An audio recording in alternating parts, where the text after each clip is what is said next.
Ladies and gentlemen, coming to you live from the Lucky Dog studio in a hidden location somewhere in the upper Midwest of the United States of America, it's a brother making his own way but with all the wrong opinions. Welcome to the Morning Night Live with your host, the one and only P-Dog Knight. Hey, oh. Yes. It is the Morning Night Live. Good morning, everybody. Welcome to the Morning Night Live. I'm your host, Marty, also known as P-Dog Knight.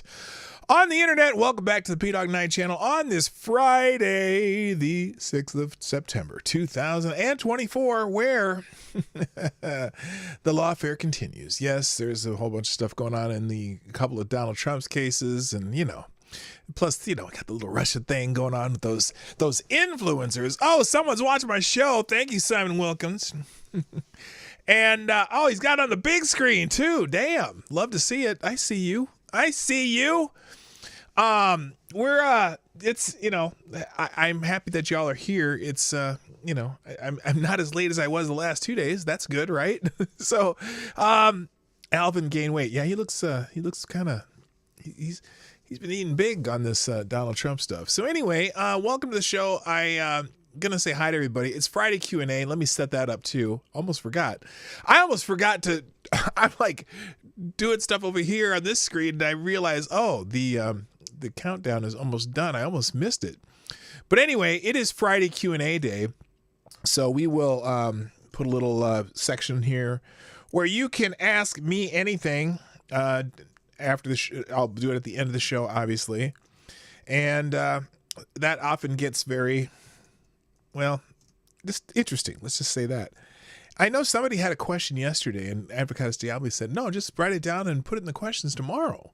And I'm like, oh yeah, that's a good idea. So anyway, there is the Friday Q&A question box. You can do that right now. In fact, I'm going to open a window for that so that it might even distract me today. Let's see if it distracts me as we're doing the show, because sometimes those questions are just amazing. I tell you, some of the questions we get make you go, and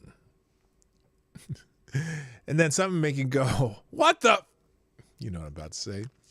Anyway, let's say hi to everybody, and we will start the show after that. So, first in the chat today. Wait, what? What? What the bloody hell is going on here? Wait, what's this? Hang on, fix that. Go over here. Oh, shoot. First in the chat today is Mr. Attack Alpaca gets the bell. Oh, that was there you go. I was gonna say that's kind of a lackluster clap. That was kind of a Jeb Bush clap. Please clap. No, congratulations, Attack Alpaca. You were here first. Also, good morning, Kara Soldier, Patty O Furniture's in the house, Lord Stanhope, Dom O'Leary, Tyler F, Rabbit. This stream isn't even visible on my other account. Really? That's weird. Also, good morning, Advocatus Diablo. Oh, I thought I was almost did one. Rabbit. See what I did there? And also, oh wait, Advocatus Diablo's here too. Fantastic. Also, I see Mr. Tire. What the hell happened? I see Mr. Tire Alexander.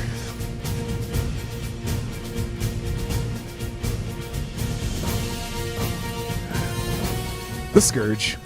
What's up, brother? Also, good morning.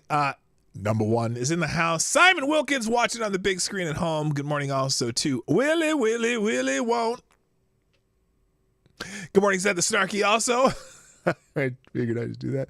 And that looks like about everybody so far. 20 people in the chat. 20 people so far here. 6 likes. Fix that, please. Fix it right now. Just get it out of the way so you don't forget. It helps the show if you hit the damn like button. And if you're here, you must be the people who are here are people who have been here before, because we don't get a whole lot of new folks here. But I love having the regulars. The regulars are awesome, and but you got to hit the like button. Share the stream if you haven't done so already. Several of you have. In fact, let's talk about that. Thank you, Tyler F. retweeting the show. Looks like Somnambule Nation. And who's that? Okay, and wait, who's this? Okay, I have no idea what that is. Oh, Simon Wilkins did. What is this? I hit none. Oh, this is a question that Jedi Ghost Bear sent me. So anyway. Welcome. Now, I don't have a whole lot of stuff open today as far as, things that are happening. I know that, oh shoot, what happened to my trending crap? Well, okay, it looks like all my trending topics disappeared somehow, which I didn't have that many open anyway. There was one though that it was, what was it? Oh, it's, like what happened to National Read a Book Day? Okay, I'm pissed. Today, the special day today, it's National Read a Book Day. And I think that's important that you read things other than shit on the internet. Hello, unacceptable views. Stuff that okay, what am I trying to say here? What a pain in the butt. Let me fix that. Copy and paste. There we go. All right, there, I fixed it. National Read a Book Day. And I'm taking a chance here. Okay, here it is. It's National Read a Book Day, a day dedicated to promoting the love of reading and a good reminder of the many benefits of reading, including mental stimulation, stress reduction, and improved focus and concentration. What is your favorite book? And you know what? It's funny because we, as parents, Lady Boomer and I, were prolific readers when our children were little, as in we read to our children all the time. Every night before bed, we read at least 2 books because our kids would insist on us reading a second book. But even before our daughter could talk, we were reading to her. And what's interesting is both of our children, it's not interesting, it's not a coincidence, both of our children developed incredible language skills at a very young age because we were always reading to them. And we weren't just reading to them like, Goodnight Moon or something like that. Although Goodnight Moon, if you're familiar with Goodnight Moon, may be my favorite book of all books, period. I mean, better than The Great Gatsby, better than Moby Dick, maybe better than, To Kill a Mockingbird, all these great books. Goodnight Moon might be my favorite book because it's the book that we read to our children first, and the first book that our children read back to us because even if they couldn't read it, they knew the story enough that they could go along with it. And as we did that, but then we would also read books that had actual words and sentences, whatever, and they just developed these habits. And our kids, my daughter especially, loved to read all the way into high school. She always had a book in her hand. A lot of times, when we moved to our first or our second house actually, we were like, well, where's Allie? She'd climb a tree with a book and go read a book. Or one time we were, it was funny because we had also picked up this game called the Phonics game that taught our kids to read. At a very young age, my daughter could read a lot of, children's books by the time she was 3 without us. And one time we were, we're in the house and we know the kids are downstairs, but it was just too quiet. You know how when you're a parent, if you're a parent, you might know this feeling. When you're parents, every once in a while, you'll kind of notice that it's just too quiet. It's just too quiet. Your kids are in the house, you're in the house, you're doing something, but all of a sudden it's just way too quiet and you're like, okay, what are they up to? What are they doing right now? And both of us looked at each other and said, yeah, it's too quiet. We better figure out what they're doing. So we go down in the basement because we knew the kids were downstairs, and we peek around the corner and we're like, what are you guys doing? And it was our daughter, when she was 4 years old. She said, I'm teaching Jacob to read. They were just sitting there with a book and she was teaching him how to read from the stuff that we taught her. And we're like, oh my gosh, this is awesome. And so not only when you develop language skills young, you develop a lot of things young. So if you're anywhere near being new parents, or you have kids and they're about to have kids or whatever, tell them to read to their kids, even before their kids can read. So there you go. That's the moral of the story on National Read a Book Day. The only other things that I pulled up that were trending, June and July are trending, and that's because apparently together, employment in June and July revised 86,000 lower than previously reported. Is that now 1.2 million on the year? CNBC reports companies have stopped hiring because consumers have been hurt by inflation and have to cut spending. This analyst says we are in a type of recession and that we will soon enter a general type of recession, high spending leading to high inflation with high interest rates, which is Bidenomics. Good luck on convincing anyone who's not asleep that Harris knows what she's doing. So here is the analyst that they were talking about here. We'll put it on the screen, maybe. Here we go. I think we're in the type of recession eventually that comes due to this cycle of higher interest rates, higher inflation, the stress that puts on the consumer eventually hits their savings rates, increases their delinquency rates. That hits the employment markets where we're already starting to see some signs of companies slowing down in terms of hiring. They've paused hiring already. I think the next step will be when we start to see more layoffs. And that then will bring you your run-of-the-mill, more of a normal type of recession. I think we're in the type. All right, so there you go. People telling their favorite books. I'll come back to that. So anyway, that little revision, which I told you a long time ago. Now that's not a huge revision, but that's on top of the 800,000 revision that they did before. And so 1.2 million jobs on the year. That's anemic when you and if you watch these numbers all the time, that's pretty anemic when you go compile that monthly. Especially for the greatest jobs president in the history of the world, Joseph Rahim Biden. What I couldn't even say that with a straight face.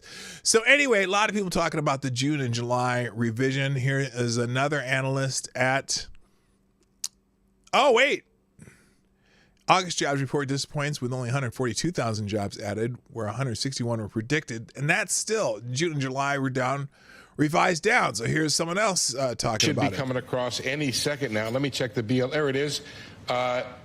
142,000 versus July, which revised down from 289,000 from 114,000. June, big revision to 118 from 179. I cannot do the math. Somebody do 11 and 14 for me. That's 25,000 for the July revision, and it looks like 61,000. So what's 25 and 61 is 87 or 86, is that right? So big revision down for the prior 2 months. I'm looking at the unemployment rate. It did tick down to 4.2% from 4.3. Should be coming across any second now. So yeah, I said it happens with the last couple Democrat presidents in particular, but it also worked just the opposite for Trump and also for George W. Bush. That the numbers would come in. And during every Democrat president, during the Obama and Biden, they were always revising the numbers downward the next month or when they reported again.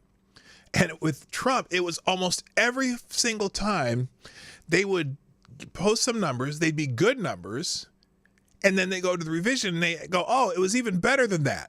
And it's just a phenomenon because I used to I always, for some reason, still to this day, even though I'm not in a business where I need to do this, I look at the job numbers all the time just because it's funny to me how that has always worked. So it's really weird. Anyway. All right. Let's go back to the book thing here because I see some of you had some answers of favorite books. By the way, good morning to Amazing Disgrace is in the house. And also my favorite Canadian Jaeger pony, my other favorite Canadian, Unacceptable Views. That's your new handle now, my other favorite Canadian. Because you guys are always here. You support me. You are awesome. Love you.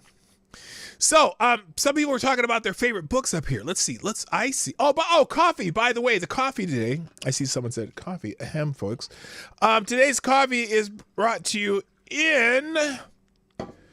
by Split Rock Lighthouse up in northern Minnesota on the north shore of Lake Superior. It looks like I'm getting a see-through cup there. Split Rock Lighthouse, beautiful, beautiful spot on the north shore of Lake Superior. You got to look it up.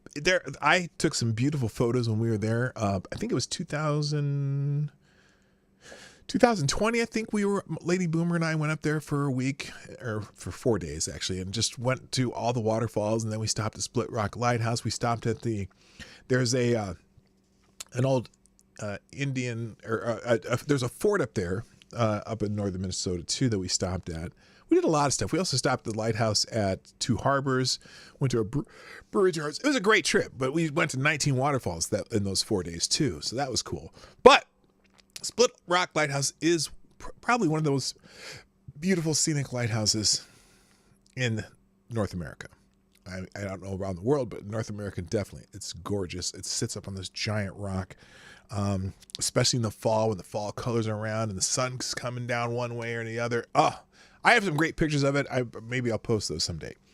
Books. So I talked about books and said, what are your favorite books? Let's see. Alvin King. Wait, yes, I know that.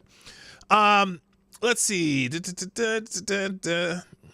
I already have a book ready for the night. Cool. 120 Nights of Sodomy by Marquis de Sade. No.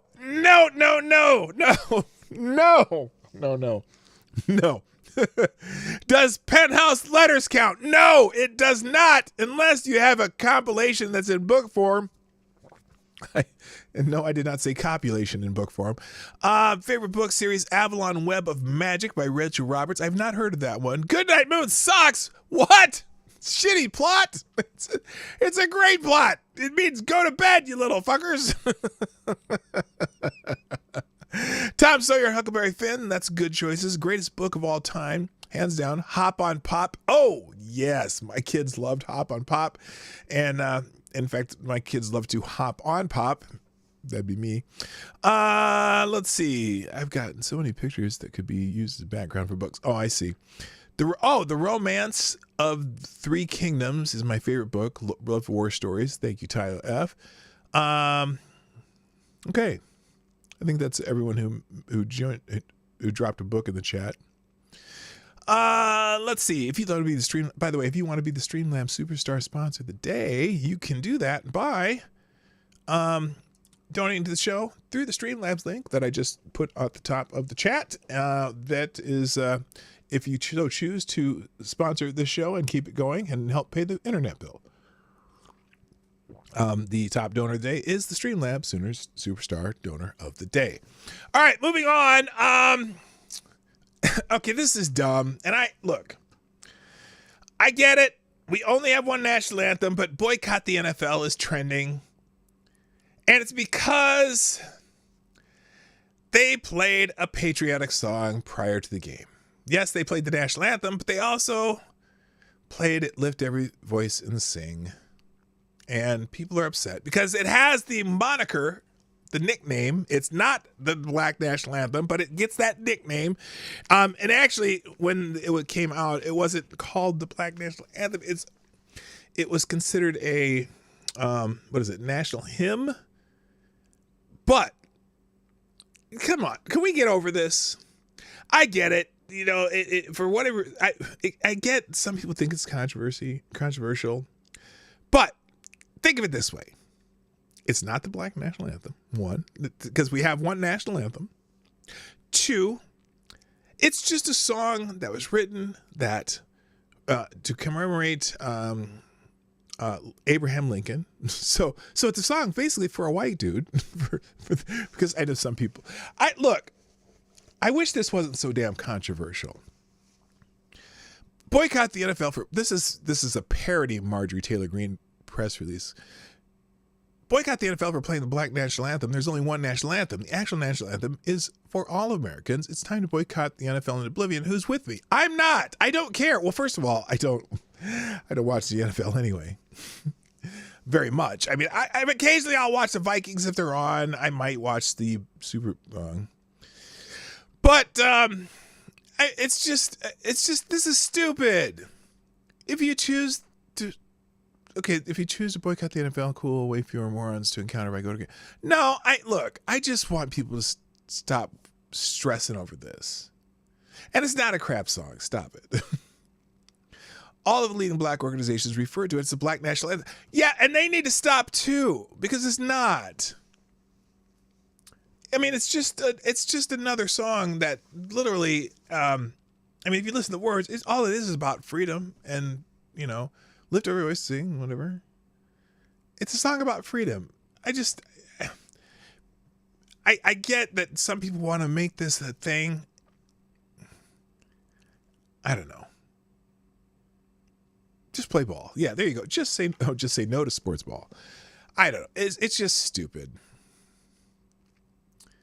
And you know what else it does? It just makes some people. I don't know. It makes it. It places way too. It's. I'm done. I'm done with this. It's just dumb. No reason to boycott the NFL. In fact, I guarantee you that at that game, they did not call it the Black National Anthem. It got that nickname through years when black people didn't have any, didn't have anything. But it's a hymn. It's a patriotic song. Just like when they play America the Beautiful, that no one says America, they don't play America the Beautiful because it's not the national anthem. And I wish we could think of it the same way as America the Beautiful. Because it is a special song. Written in honor of Abraham Lincoln. And it has some significance to black people because it's related to the Emancipation Proclamation. And so it's a part of our history. Just, they need to stop calling it the Black National Anthem because it's not a national anthem, but it is a national patriotic song, just like America the Beautiful. And I wish people would just fucking get over it. You know what I mean? Hello, Midnight in Exile. It is being used as a separatist anthem. Only if you let it. Only if you let it.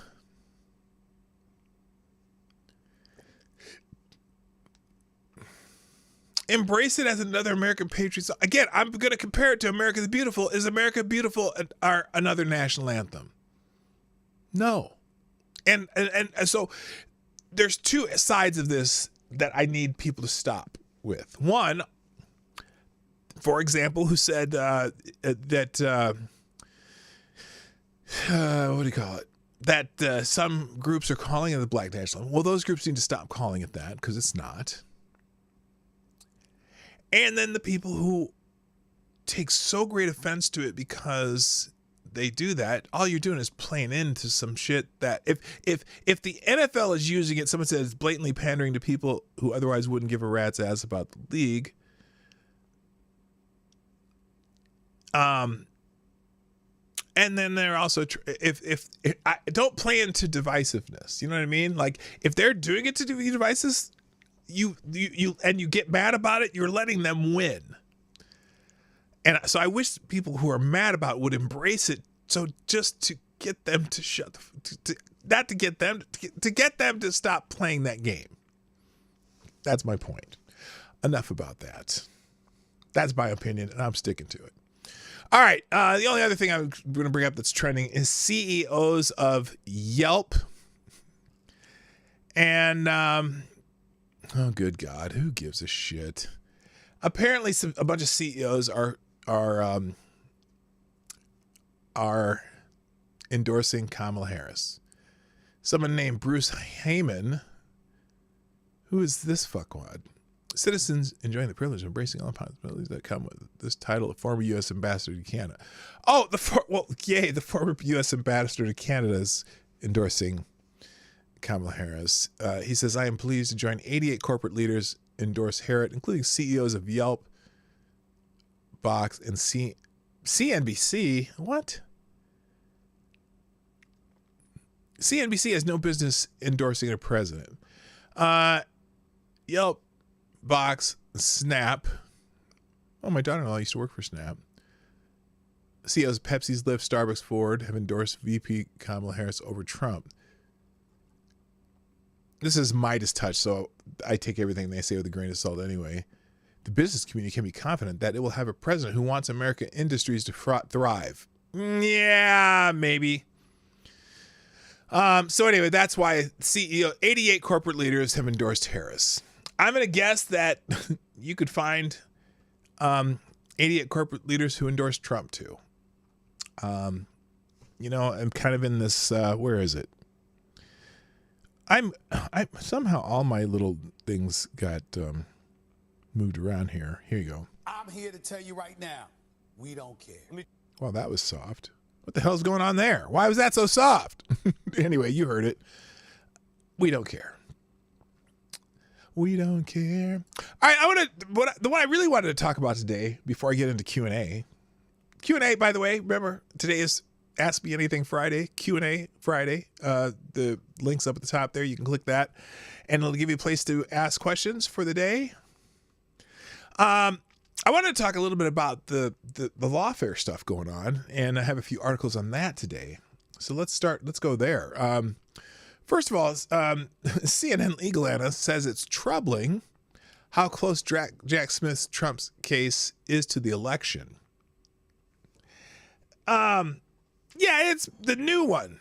So anyway, CNN legal analyst Joey Jackson on Thursday expressed concern about the timing of special counsel Jack Smith's election interference case against former President Donald Trump, given how close it is to the November election. Interesting. Judge Tanya Chutkin is holding a hearing Thursday. That was yesterday. Held a hearing Thursday. Yeah. Wait. Why is this? Oh, because he wrote it Wednesday, but it published Thursday.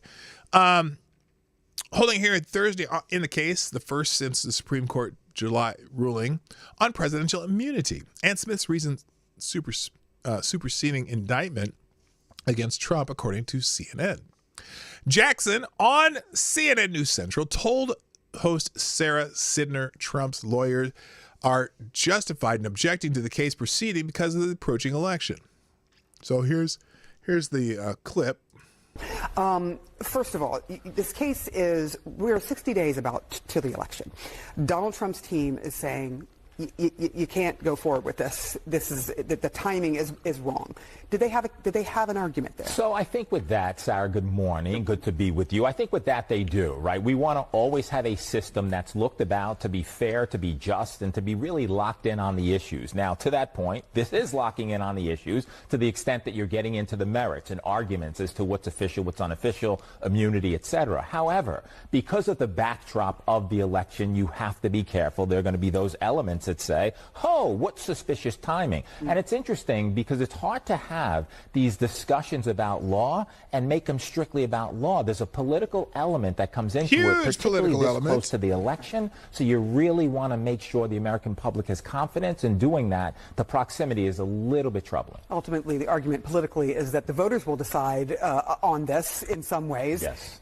But the courts have their own. They have their own track, and they must. They must be separate. Absolutely. So Jack Smith brings up this new indictment or this superseding indictment.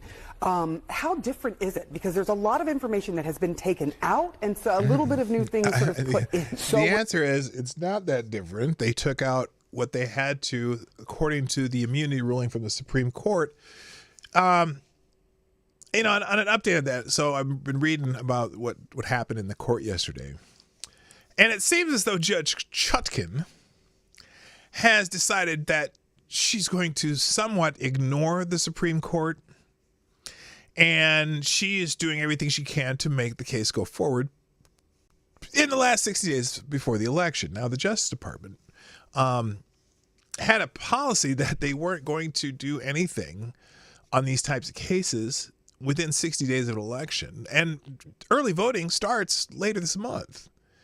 So obviously Jack Smith, who apparently is not part of the Justice Department, but he's also not appointed properly or whatever. With another case, part of the reason that the case didn't go forward is because he was not properly appointed. He's not really an official of the U.S. government, nor is he. So he had no jurisdiction in prosecuting the case. But in this case, apparently Judge Chutkan poo-poos that idea. But anyway, so now they're asking the Justice Department. She yesterday ruled that she was going to have them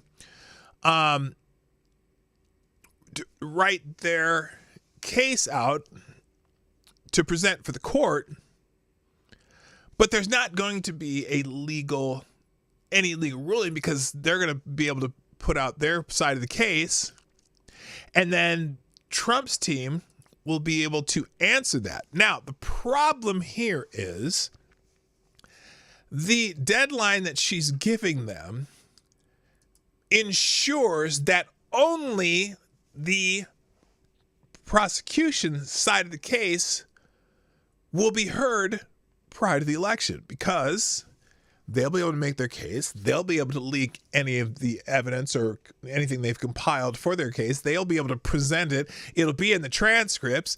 So between now and the election time, the only side of the story you will hear in that case, this is the January 6th case, by the way.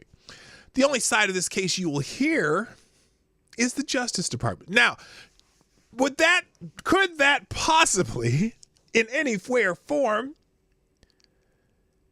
influence an election if you're only hearing a prosecution side of the case between now and election day?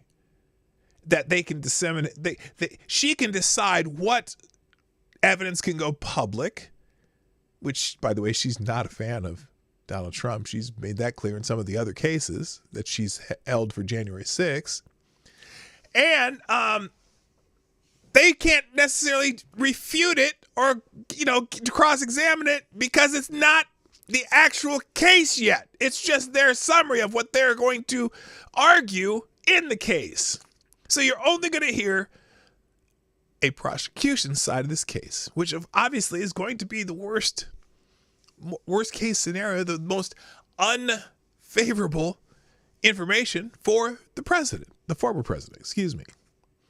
So anyway, let me finish this clip. I know I cut it off, but here we go.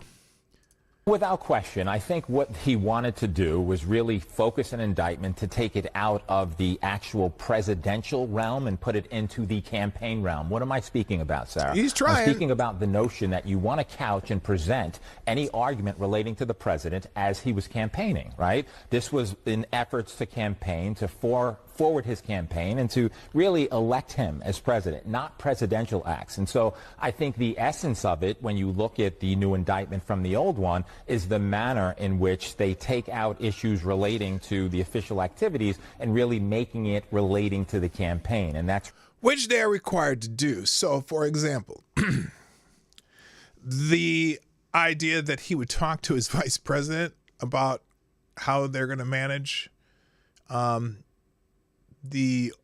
overseeing of the votes on January 6th, the talking with his team about what they're going to do, all that stuff that if let's say he was saying there was fraud in the election that caused him to lose, that he was doing this, would those be official acts? Well, sure they would. Well, they'd be official acts if they thought he won too, wouldn't they? So I hope you understood what I just said there, but anyway. It's really a 101 dynamic, and I think that is what they're going to press forward. What I think the similarity is, and let's be clear about this, is that the charges remain the same. Right. And so there are many ways to get to the same result in terms of interfering with the election and what you're doing. And so factually, I think the facts and the meat on the bone are there. I think the way it's structured is still there. One interesting thing, and that is that, right? Yes. This is the issue. Very true, but they still have, Sarah, the issue relating to the vice president. Many thought that he would pivot from that because of the presumptive immunity in terms of the conversations. Right. You don't see anything about the Department of Justice in there because the Supreme Court very clearly said that that is not fair game. But as it relates to Pence, hey, you know what? That's still in there. I think it was bold, and it certainly was appropriate given, right, the dynamic of the vice president on that day. Hang Mike Pence, right? No! No, he didn't say that. Oh my God. Trump never said anything about hanging Mike Pence. There was no actual threat of Mike Pence being hanged that day, despite the toy gallows they built for extra short midgets. Oh my God, I can't believe he threw that in there. The argument would be that he and Mike Pence's conversations regarding whether or not they would allow the certification votes yet before the end of the court cases, whether or not that was a presidential act between him and his vice president, which you could easily argue that it is, or you could argue that it's not, but you cannot. Oh my God. he brought up hang Mike. Oh my God. He should be embarrassed for even bringing that into it. So anyway, okay, so that's the rest of the article is mostly just quoting him. So that's what's going on in that case. Also, in the Manhattan case, there's some news. This one from PJ Media. Secret video.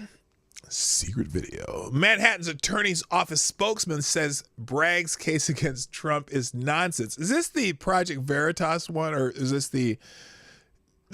which one is this? Oh, this is Crowder's. Okay, have you seen this yet? So anyway, this is by Robert Spencer. It's been obvious from the beginning that Manhattan DA Alvin Bragg's case against Trump was half-baked melange of wild exaggeration, unwarranted conclusions, and legal sleight of hand, all in pursuit of allowing Bragg's fellow Democrats to intone sanctimoniously that Trump was a convicted felon. Yes, that's exactly right.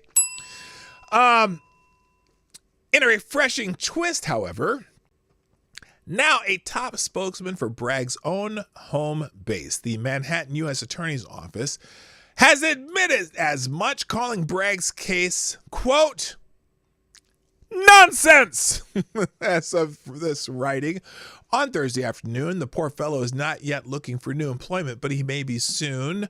Nicholas Biazzi, not to be confused with Ted DiBiase. The Manhattan U.S. Attorney's Office chief spokesman didn't mean to out Bragg as a corrupt, political motivated destroyer of our legal system. He did so in a private conversation with a woman who turned out to be an undercover operative for our podcaster, Steven Crowder. Instead of impressing his date, Biasi ended up on Crowder's mug club, ripping into his boss in front of the whole aghast world. The too outspoken spokesman has, of course, now apologized and backtracked, but the damage is done. Nicholas Biazzi showed himself, however, inadvertently to be capable of independent thought, although he has rushed back to the leftist reservation and pleaded to be allowed to remain there, whether his masters will treat him mercifully or cast him into the outer darkness remains to be seen. Now, this is some writing for you. That gave you a visual, didn't it? Didn't that? You're just like, oh my gosh, he's being cast out into the darkness. So Crowder posted 13 minutes of Biasi talking with his date on social media Thursday. Bragg, according to Biasi, quote, was just stacking charges and rearranging things just to make it fit a case, end quote. Biasi also says at various points in the videos what he thinks of the case against Trump. Quote, honestly, I think the case is nonsense. It's a perversion of justice. It's a travesty of justice. It's a mockery of justice. 4 straight quotes. As if it weren't enough, he adds that, quote, the whole thing is disgusting, end quote, and observes, quote, that's why that's Trump, is surging in the polls, end quote. The New York Post reported Thursday that Biasi said he's known Bragg for 15 years and previously worked with him at the Southern District of New York. That is, I got that.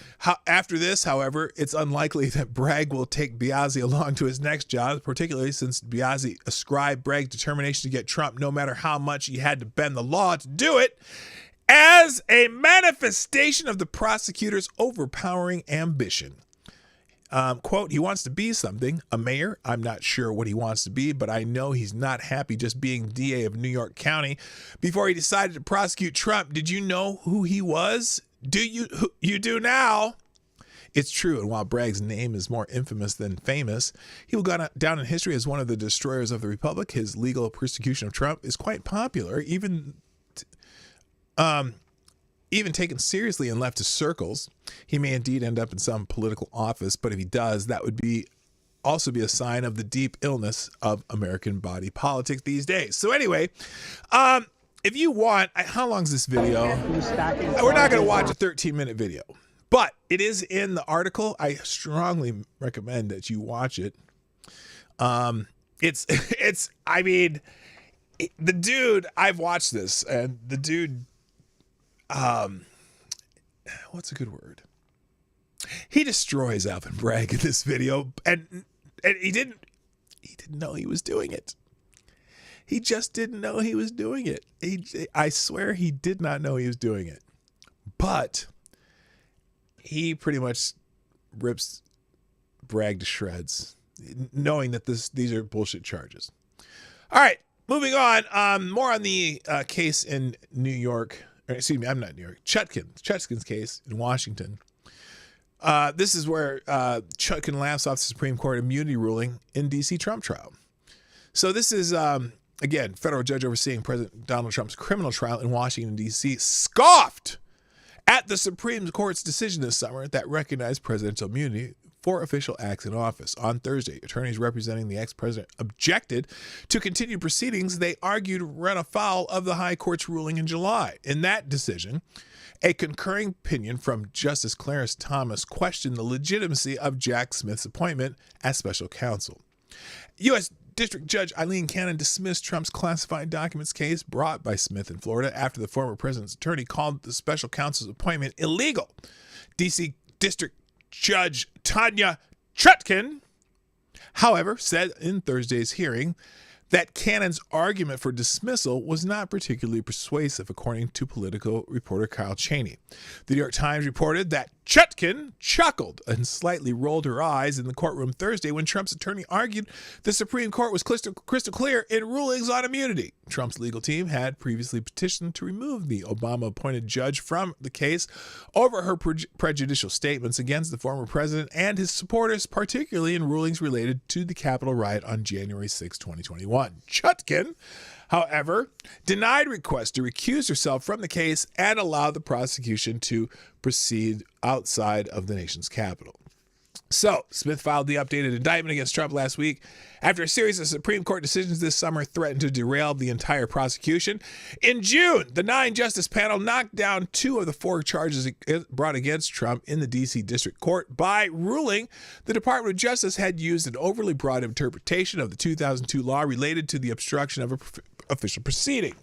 Chutkin concluded the hearing without a trial date and said one was unlikely to come for months. Smith's new indictment keeps the same original criminal charges but narrows the allegations against him. According to the Associated Press, the case is among a cascade of criminal charges filed against the former president in an effort to thwart Trump's return to the White House this fall.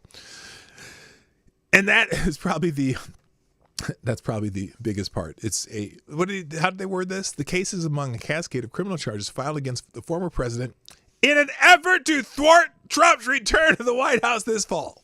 Well, he wouldn't return anyway this fall. He wouldn't return until January, but you know what they mean.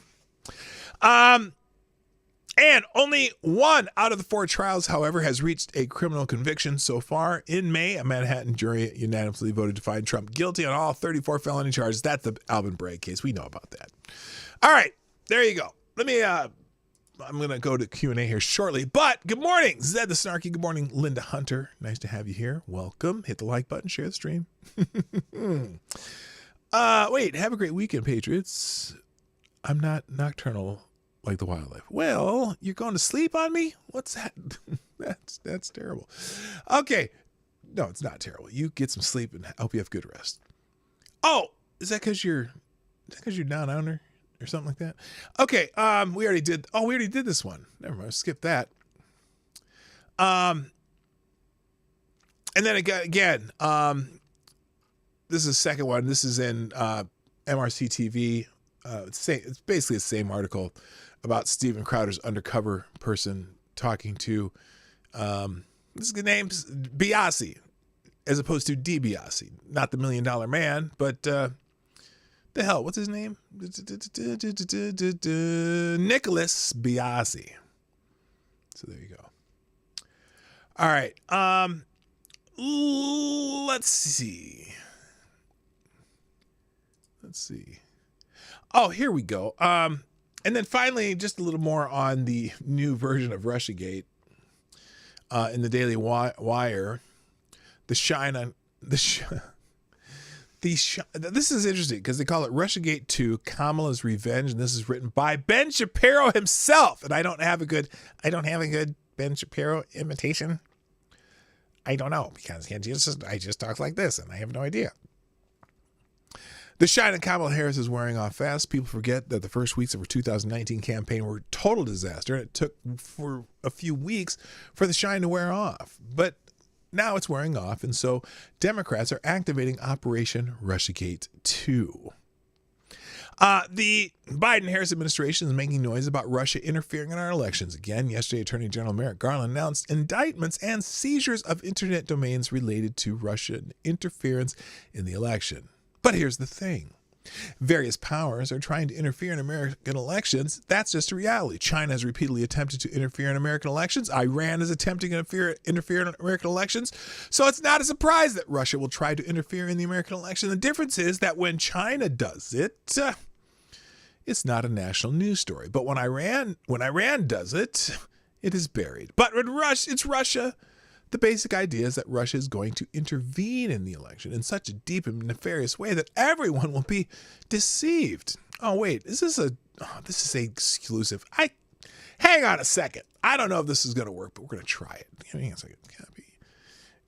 AR. Paste. Let's see if this works.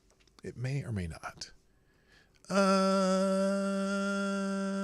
No, it does not. Okay. If you're a member of Daily Wire, you can read the rest of that. I'm not even going to put it in the links today.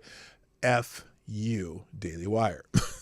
All right. I'm going to give Q&A its proper billing today, but it seems to me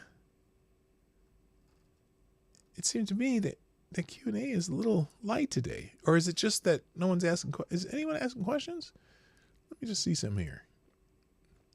Well, you got a lot of room for Q&A, guys, because apparently either I'm only seeing a small smidgen of them or there aren't that many questions. Well, here we go. I'm doing it. And then if we have to fill using some other stuff I find on the internet, we can do that too. That was National Read a Book Day. We already did that. Let me see if there's anything new in the Explore tab first that I haven't seen yet. Oh! I almost forgot. The shooting in Georgia. I completely forgot about that. Not forgot about it, but I didn't. I'm not giving it its due, and it needs to be given its due because the father of this suspected shooter, is being charged. Here it is. Colin. Okay. New Colin Gray rocks back and forth at his first hearing after his son killed 4 innocent people in the Appalachia high school shooting in Georgia. Gray was charged with involuntary manslaughter, second-degree murder, and cruelty to children. The father faces a whopping 180 years in prison. The next hearing will be December 4th. Gray is accused of purchasing his 14-year-old son a rifle for Christmas. Now here's the problem. Because it is that dreaded, the worst, most dangerous, and even worse than nuclear weapons gun, the AR-15. The internet is going wild. Look, this is a case. I don't necessarily have a problem with the father being charged at all, because if you buy your 14-year-old a weapon of any kind, and I don't care what type of weapon it is, and they go out and use to kill somebody with it, there probably should be some liability towards parents because they are a minor. What's fascinating though is I don't see this happening in it happens in very few cases.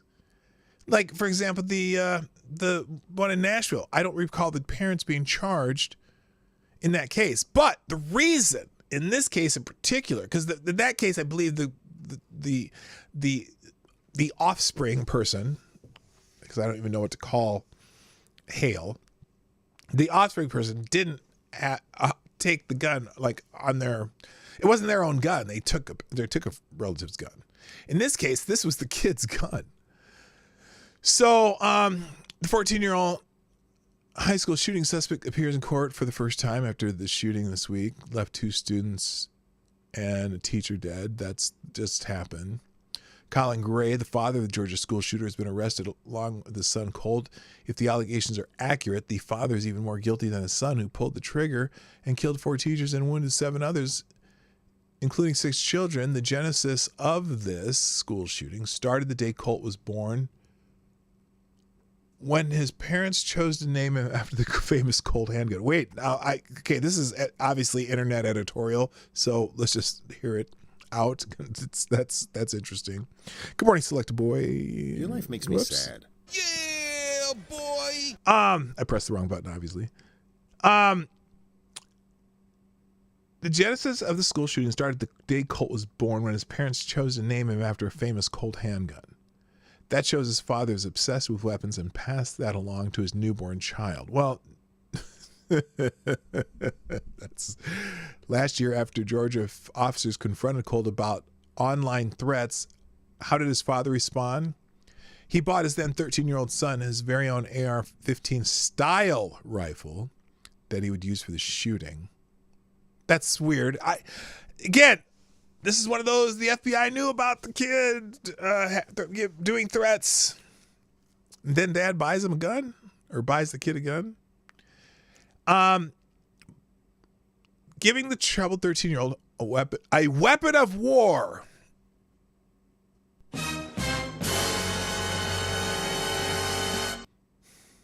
That Tim Walz carried in war.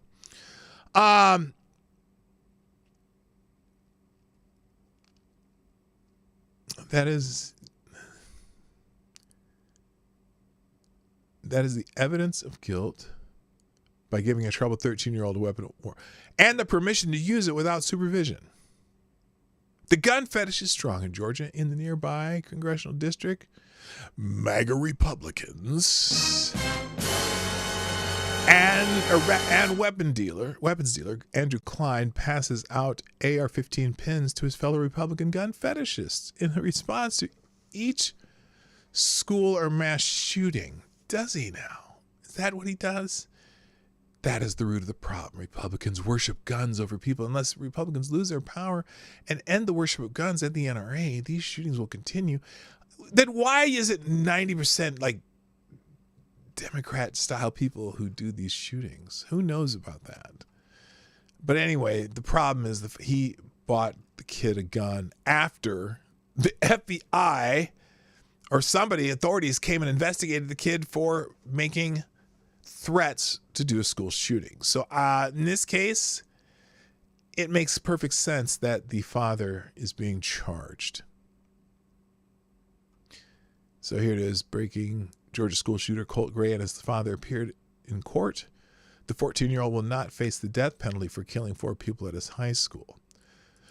Colin Gray's hearing took place right after his 14-year-old son Colt learned he won't face the death penalty. Okay, we just said it says it twice. Won't face the death penalty for killing 2 students and 2 teachers at Appalachia High School. Colin Gray, 54, was charged with 4 counts of involuntary manslaughter, 2 second-degree murder, and 8 cruelty to children. So, I'm sorry. This is one of those. It glows too. The story glows. In a way, it does. But here's the other part.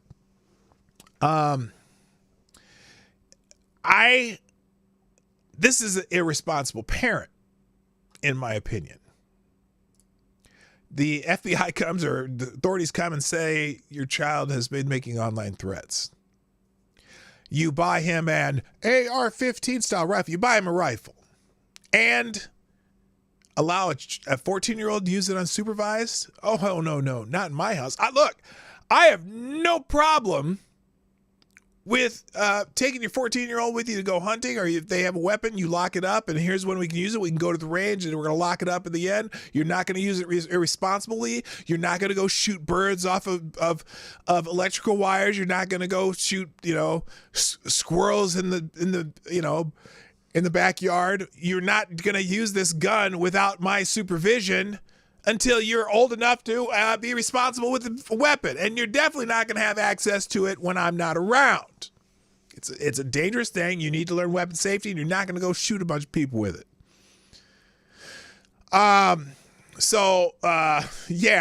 This guy, the father, I understand the charges for the father in this time. Not always. Okay. If you have a kid who breaks into your gun case and steals your gun, whatever, and goes and shoots somebody, I don't see that as necessarily the parent's fault. In this case, I'd be like, here I am, officer, because I fucked up. And I'm sure that dad knows he fucked up. All right. Let's go and do something that, of course, is very important to this show. We do it on a weekly basis. Ladies and gentlemen, it's now time for Friday Q and A. As we do every Friday on this show, we do the Friday Q&A. If you want to ask questions, you still have time because I haven't even started yet. It's the first, it is the first Friday of the month, so drink heavily. I guess. I don't know what the hell that meant. It's Friday Q&A, and thank you, Avocados Diabli, for dropping in the filler like you do. First question of the day, Lord Stanhope asks, can you see me? Well, technically no, but I do see your name on the screen and the question, which I am answering to the affirmative. I can see you in the question box. There you go. Avocados Diabli. Okay, before I run, I got some stuff to do this morning. Given Dick Cheney's penchant for shooting people in the face, do you think he ever shot Liz in the face? You're welcome for the horrific image. Nah, he never shot. He never shot Liz in the face. But I think he did send her to the Miss Piggy School of Beauty. Tyre Alexander asks, quote, trail stop stream when? I don't know. We've kind of, here's the thing. Lady Boomer and I have been doing different things than going to Trail Stop. We used to hang out at Trail Stop a lot, Trail Stop Tavern. We do the Trail Stop stream.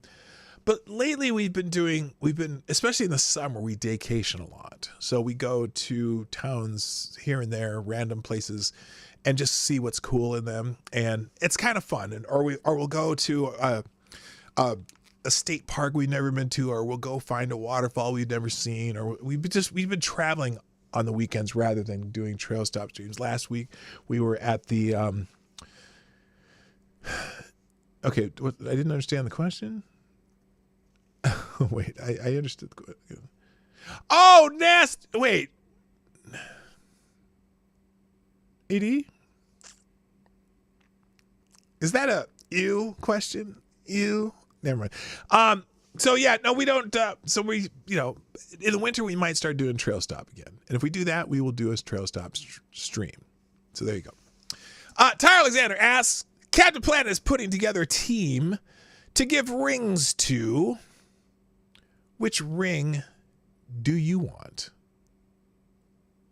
Okay, that's a question I don't understand. Captain Planet is putting together a team to give rings to. You mean, like bathtub ring, like Lord of the Ring, like ring-a-ding-a-ding-dong. Like I'm not sure. I don't know. Ring-a-ding-a-ding-dong, though, that'd be kind of cool. Lord Stanhope asks, have you ever taken a dump? You said took, but I'm going to say taken. Have you ever taken a dump so big you were proud of it? And who did you show it to? Oh, my God. If you only knew me in college.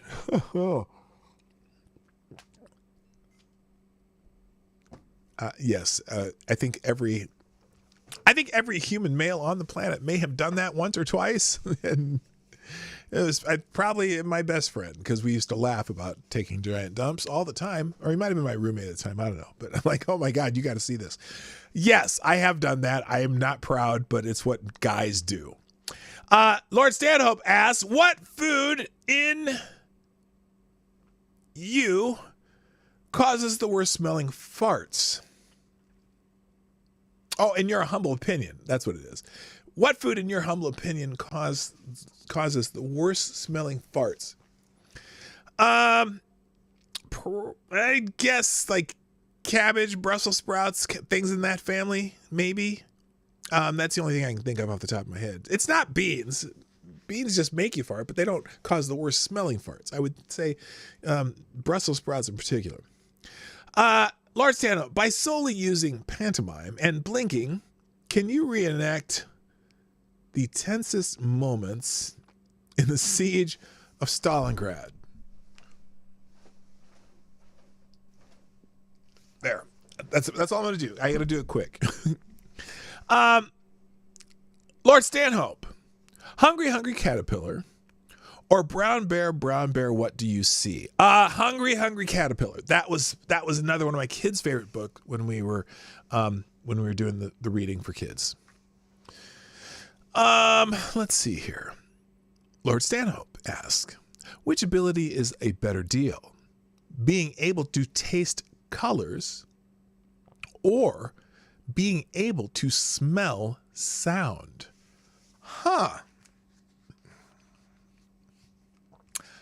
I think being able to smell sound might keep you out of more trouble. So I would say the latter of the two. Lord Stanhope, what's for dinner? Tonight, probably we're going to reheat some roasted pork, pulled pork that we made a week ago and froze for my daughter's party. Lord Stanhope asks, when was the last time you took a dump so nasty you hid for a few days afterwards? Well, I am very proud of my dumps, so no, I didn't hide. I did not run, but I had to flush 4 times. Lord Stanhope asks, when in the clowns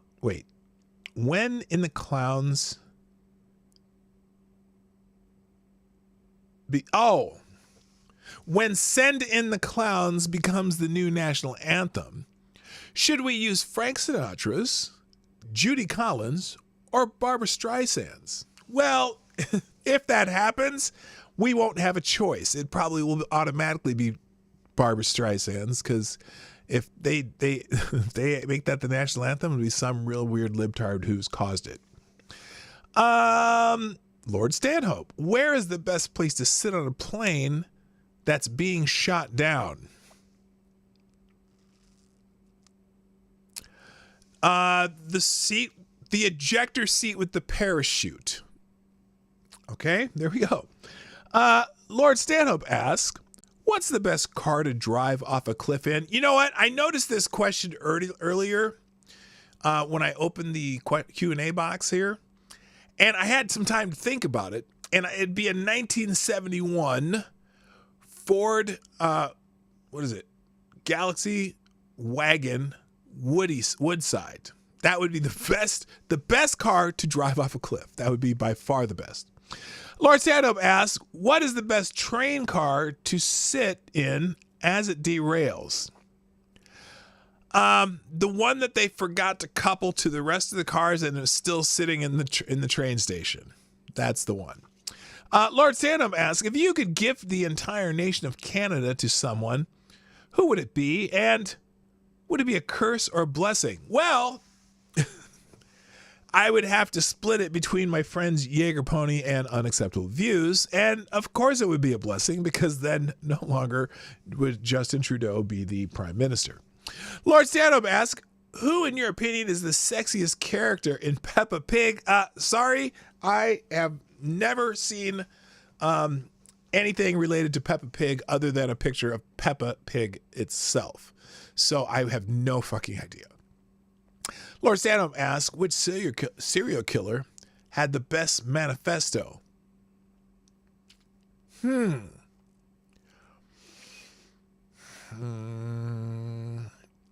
had to be Ted Kaczynski, the Unabomber. Come on, man. But let me ask y'all something. Does Ted Kaczynski does he really count as a serial killer? I mean, granted, he's, they did the bombing thing and whatever, but I mean, I always think of serial killers who are people who actually like hands-on killing, not just some, some. Yeah, you know what I mean? Do you get what I'm saying? Does Ted Kaczynski, the Unabomber, does he count as a serial killer? Did he kill anybody even? I suppose he killed a couple people. So anyway, but the manifesto is probably pretty good. I don't know. It's the only one I know who wrote a manifesto. Ted was right. Oh my God. Willie asks, what the hell is going on in New York City, and why would Trump have a noon presser announced in such out of character way today? Oh, really? Is there here? Like I said, here. Let's look that up. I did not know. Trump press conference. Let's find out. I have not heard about this. DOJ is back talking rough about Russian election interference again. Meanwhile, Iran's hacked President Trump campaign is actively trying to kill him. Blah blah blah. Where's that big press conference on Iran? Where are those arrests and indictments? Hang on a second. Trump is holding another press conference today. Now, I know that, didn't he do his town hall last night? Fences are back up in Washington. What are they preparing for? The Trump Tower press conference. What will be revealed today? Does it warrant these types of precautions? I'm just here. I'm on X looking at this. Oh, this is 22 minutes of something. They're putting the fences back up in D.C. Here it is. Donald Trump will hold a press conference in New York at Trump Tower today at 12 p.m. Eastern Time. So in about 30 minutes, President Donald Trump, 45th President of the United States of America, will hold a press conference in New York on Friday, September 6th at September 6th, 2024 at noon p.m. Doesn't say why. It's a good question. I wonder what Trump will say at his noon press conference. Oh, here we go. Breaking. Donald Trump in court to appeal New York civil verdict. E. Jean Carroll case and Jack Smith case with Judge Mersan's decision today. Press conference to follow by Trump. So here it is. Here's Fox News reporting. Give me a second. For sexually abusing and defaming the writer E. Jean Carroll. Nate Foy's live in New York City watching this case for us. And Nate, what you got? Good morning. Well, Bill, just in the past minute, oral arguments started with lawyers for former President Donald Trump speaking first. Both Trump and E. Jean Carroll are inside the courthouse as their lawyers are given 10 minutes each to make their cases before a three-judge panel 10 minutes? about why the jury's verdict should or should not be vacated. Last year, a jury found Trump sexually abused and defamed Carroll. The court fined him $5 million for that. A second defamation trial with Carroll cost Trump an additional $83 million. In court filings, Trump's lawyers maintain that he's innocent. They say the trial was politically motivated, arguing, quote, plaintiff offered and repeatedly emphasized inadmissible evidence to the jury, which was wrongly admitted by the district court, and made other arguments that President Trump was prevented from addressing through improperly precluded questioning and evidence. Trump's team argues the court limited what they could ask Carroll during her cross-examination. And they say the judge allowed prejudicial and unrelated evidence, including testimony from other women and the inclusion of the Access Hollywood tape. Now, it's a busy week in court for the former president. Just yesterday, his lawyers entered a not guilty plea on his behalf for special counsel Jack Smith's new indictment in the federal election interference case. And today, just down the street, Bill, Judge Juan Merchan is expected to issue a decision on Trump's request to delay his sentencing in his Manhattan criminal trial. Trump wants that to happen after the November election. Now, as for Trump's appeal in this case, we are not expecting a ruling from the bench today. But the crowd of protesters is amazing. I'm just saying. Wait, what's going on? Why did my chat reset completely? That's weird. Anyway, so that's why he's in case. That's probably what the press conference is going to be about. Trump did not go to court yesterday. Judge Chutkan, but he's going to give a press conference. His lawyers will argue to try to overturn the $5 million jury verdict, finding him liable for sexually abusing writer E. Jean Carroll. I don't know how they could have come up with that. There's no evidence of it. there's no evidence to present. So clearly that's that case was complete bullshit. Let's see. I read it separately to highlight another way in which prosecution may violate our constitutional structure. Oh, this is regarding Trump versus the United States. So anyway, that's probably why he's having the press conference.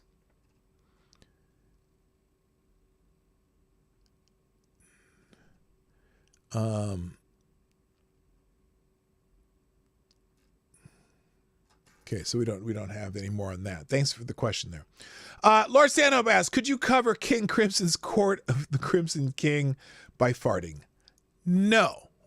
I can't. No, I can't. I have terrible intonation. Let's put it that way. Lord Stanhope, champagne or Prosecco? It depends what you're using it for. Prosecco makes a surprisingly good mimosa, but I do like some champagnes. I'm not a big sparkling wine person anyway. Lord Stanhope, will you have a good weekend? Yeah, actually, I'm going to play golf again this weekend for only the third time this year. It's interesting because we played just a par 3 the other day, 9 holes. I got 4 pars, which I haven't done in a while. 4 pars, 4 bogeys, and 1 7 because I OB'd or I chunked it on the tee. But having 4 pars when you'd only play 3 times a year makes me feel pretty good since I've been golfing since I was 7 years old. Select a boy, corned beef sandwiches or cabbage and corned beef. There is nothing better than a good Reuben sandwich. If you're going to count that as a corned beef sandwich, which it is, love me a Reuben. In fact, some people say that the Reuben sandwich was invented in Omaha at the King Louis Rose Bowl, which used to have the best Reuben you could ever get. Although there's been some disputes, but we do, us who are from Omaha, claim the Reuben as our own sandwich. Selected Boy asks, if you give a dog a bone, what would he want to go with it? Probably a nice Chianti. I don't know. And finally, the last question of the day goes to Willie.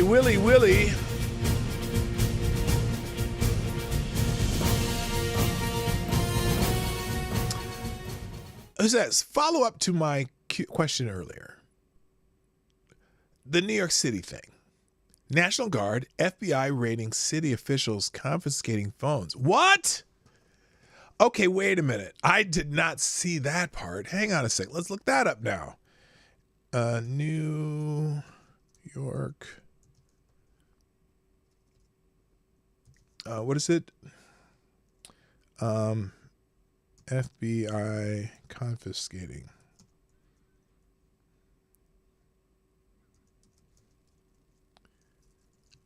Let's look that up.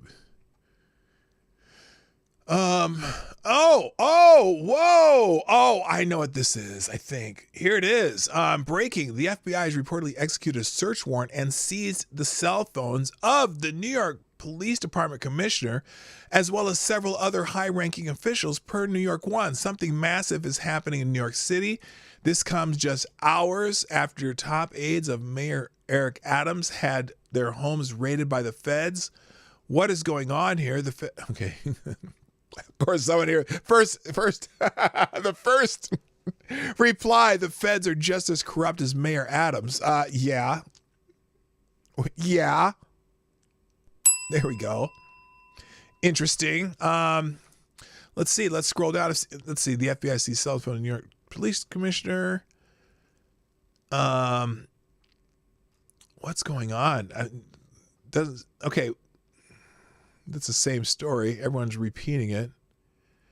Here's a story. Oh, this is from November 10th. Wait a minute. That's back in November.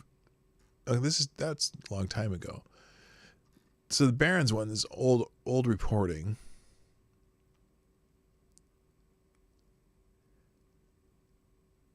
That's almost a year ago, this Barron story, November 10th, 2023. But then this is 13 hours ago. No, it's not a typo. Substituting New York for New Jersey. Feds raid homes of New York mayor's top aides, including city justice. Here's the start article from USA Today. September 5th. So this is from yesterday when they were raiding the homes. Federal agents have raided the homes of top aides and confidants of New York Mayor Eric Adams, including the city police commissioner, in what appeared to be a major corruption probe at the heart of America's biggest city. In addition to New York Police Commissioner Edward Caban, the raids on Wednesday and Thursday targeted the city's deputy mayor for criminal justice, Philip Banks III, his brother, school chancellor David Banks, first deputy mayor Sheena Wright, and a third Banks' brother, Terrence Bank, who is not a city official, local media reported. Investigators have not indicated to us the mayor or his staff are targets of any investigation, Lisa Zornberg, the mayor's chief counsel, said in a statement. As a former member of law enforcement, the mayor has repeatedly made clear that all members of the team need to follow the law. As he left City Hall in Lower Manhattan on Thursday afternoon, Adams, a former police captain, told reporters the goal is to follow the law, and that is what this administration always stood for and what we're going to continue to stand for. Search warrants at the homes of the deputy mayors and the school's chancellor were first reported by the nonprofit news outlet The City. The seizure by federal agents and police commissioners' phones was first reported by Spectrum News New York 1. While New York, like most big cities, has had its share of scandals, the search warrant of a police commissioner Caban by investigators from the U.S. Attorney's Office in Manhattan was striking. It's unprecedented for a commissioner to even be mentioned in the context of federal criminal investigation. It's Hank Scheinhoff. Okay, so this is not related to Trump in any way. Wasn't actually a question. Didn't expect you to read it. Well, I'm curious myself. I hadn't heard about it. So yeah, thank you, Willie, for bringing that to my attention. So wow, I'll put that in the links today. It'll be in the links, and I think I went through everything today. So that's it, guys. Happy Friday. I hope you had a great day. Enjoyed the show. Like I said, my weekend's going to be, I'm going to play golf. One of the rare times I get to play golf, which is one of my favorite pastimes. In the past, I used to play 3 or 4 times a week. And now I'm lucky to play 3 or 4 times a year. And other than that, I've got a garage to clean and a pool to close. So that's what my weekend's going to be like. Hope yours is enjoyable. Find something interesting to do. Open a book for National Read a Book Day. And I hope you have a wonderful weekend. But that's it for me. Please, before you go, hit the like button. Share the stream. No sponsors today, but that's okay. We'll see you all on Monday. Have a great day. My name is... Oh, I will drop the links in the chat also, by the way. My name is P. Dog Night. And I'm out of here. Bye-bye. Here come the links. Hey, this is P Dog Night, and thank you for watching today on the P Dog Night channel. If you have an observation or remark you'd like to make about this video or my channel, I absolutely welcome you to write it in the comment section down below. I really look forward to hearing from you. And before you go, if you like what you saw but you're not already subscribed, please make sure you hit the subscribe button and definitely click that bell that pops up afterwards so you'll be notified when I post new videos or when we go live. I broadcast my live show, The Morning Night Live, Monday through Friday at 10 o'clock Eastern, 9 o'clock Central. A special thank you to all the supporters of this channel who share our videos on social media and who make donations through Streamlabs, YouTube, Venmo, and Cash App, which are all linked in the description down below. Thanks again, and until next time, I'm P Dog Night, and I'm out of here.